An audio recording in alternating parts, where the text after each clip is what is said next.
Kuna tofauti kati ya ujinga na akili iliyokataa kukua. Akili ya chini sio tu kuhusu alama za mitihani.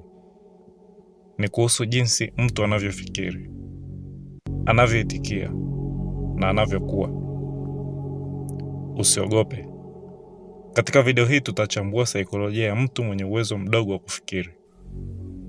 Lengo si kuhukumu, bali ni kwa uelewa.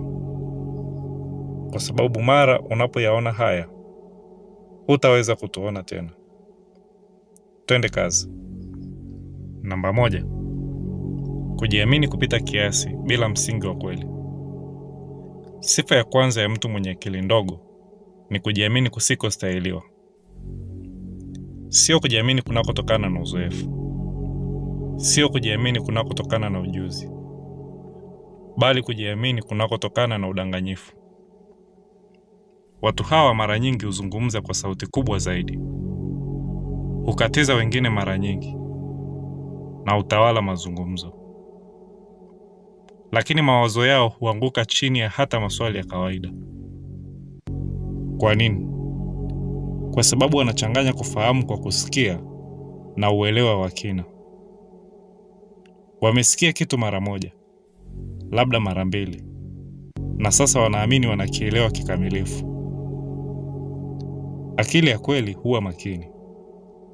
Akili dhaifu huwa na kelele. Kadiri mtu anavyoelewa kidogo, ndivyo anavyojihisi kuwa na uhakika zaidi. Kwa sababu bado hajui kile asichokijua.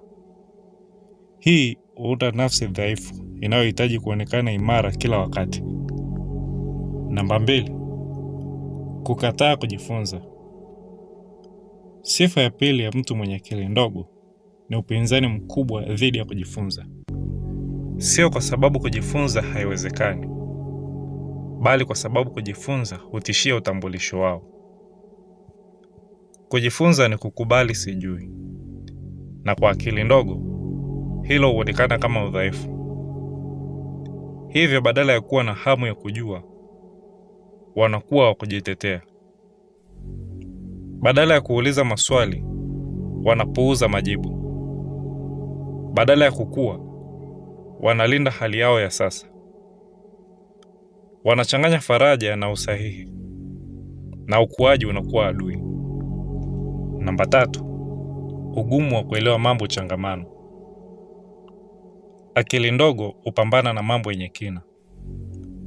Kila kitu kinakuwa nyeusi au nyeupe, nzuri au mbaya, sahihi au sio sahihi.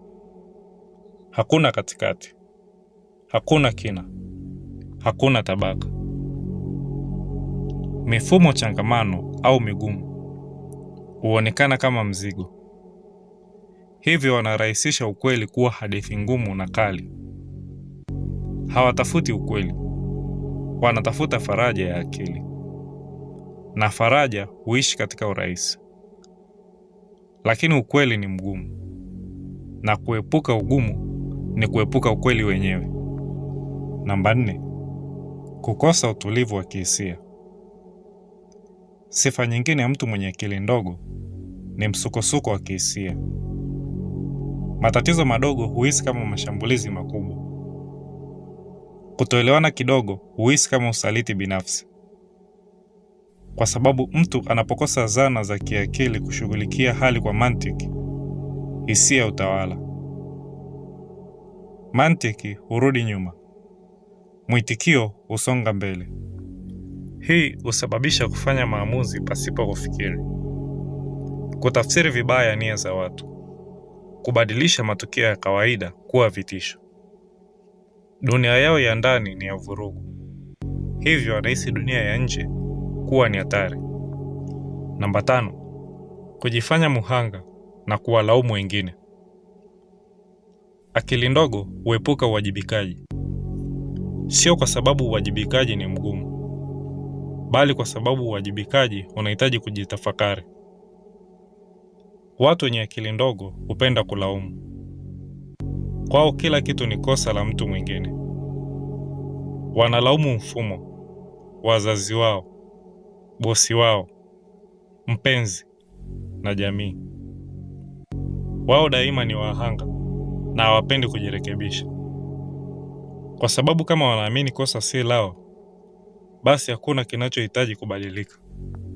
Namba 6, kutovumilia maoni tofauti. Mtu asiye na uthabiti wa ndani huhisi maoni tofauti kama mashambulizi, sio mawazo ya kuzingatiwa, bali vitisho vya kuondolewa. Hivyo badala ya kujibu hoja, wanadhihaki. Badala ya kujadili, wanatukana. Badala ya kusikiliza, wanapiga kelele. Kwa nini? Kwa sababu hawalindi mawazo yao, wanalinda utambulisho wao. Na kwa kuwa wanataka utambulisho wao uwe mtakatifu, kutoafikiana kunakuwa binafsi.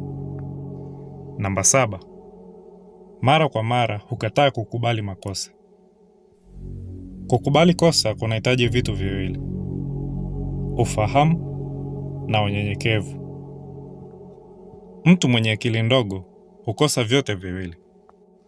Kukubali kosa ni kutikisika kwa taswira yao binafsi, na hawawezi kuvumilia hilo.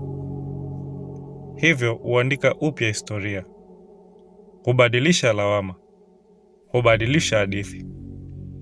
Sio kudanganya wengine, bali kujidanganya wao wenyewe. Nafsi zao lazima zibaki safi, hata kama ukweli lazima upotoshwe.